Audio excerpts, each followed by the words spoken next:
ফুটবলের উন্নয়নে প্রায় ৩০ কোটি টাকার ফান্ড পাচ্ছে বাংলাদেশ ফুটবল ফেডারেশন। তবে ফিফার শর্ত অনুযায়ী ডিসেম্বরের মধ্যেই শুরু করতে হবে নির্মাণ কাজ। ইতিমধ্যে ফিফা ফরওয়ার্ড প্রজেক্টে ১৩ কোটি টাকা ব্যয় সংস্কার হয়েছে কমলাপুর ও বাফুফের টার্ফে। তাই এখন বয়সভিত্তিক আন্তর্জাতিক টুর্নামেন্ট আয়োজনের পরিকল্পনা করছে বাফুফে। এমনটাই জানিয়েছেন বাফুফের সভাপতি তাবিদ আওয়াল। দেশের ফুটবল উন্নয়নে টেকনিক্যাল সেন্টার নির্মাণের জন্য ফিফা ডেভেলপমেন্ট প্রজেক্টের আওতায় প্রায় ৩০ কোটি টাকা পেতে যাচ্ছে বাংলাদেশ ফুটবল ফেডারেশন। ডিসেম্বরের মধ্যেই শুরু করতে হবে নির্মাণ কাজ, নয়তো ফেরত যাবে এই বরাদ্দ।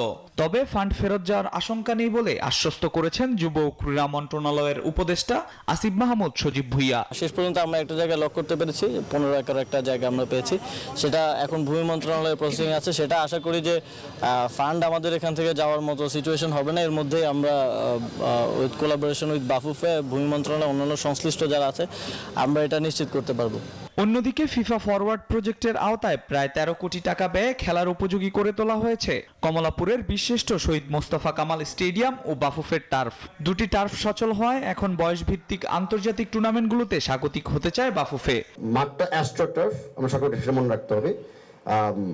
অনেক টুর্নামেন্টে আমরা এফসিতে খেলি যেখানে অ্যাস্ট্রো টার্ফ ব্যবহার হয়, অনেক টুর্নামেন্ট আমরা খেলি যেখানে ফিল্ড ব্যবহার হয়। তো আমরা ভবিষ্যতে চেষ্টা করব অ্যাস্ট্রো টার্ফ দিয়ে কোনো অ্যাটলিস্ট বয়স ভিত্তিক টুর্নামেন্ট হোস্ট করার জন্য ইন দ্য নেক্সট ২-৩ মাস। আমাদের অনেকগুলি বিডিং এর জন্য কাগজ চলে এসে। তবে মাঠ ব্যবস্থাপনা নিয়েও প্রশ্ন রয়েছে। বাফুফের গ্রাউন্ডস কমিটি এখনো গঠন হয়নি, ফলে নতুন টার্ফগুলো নিয়মিত রক্ষণাবেক্ষণ নিয়ে শঙ্কা রয়েছে।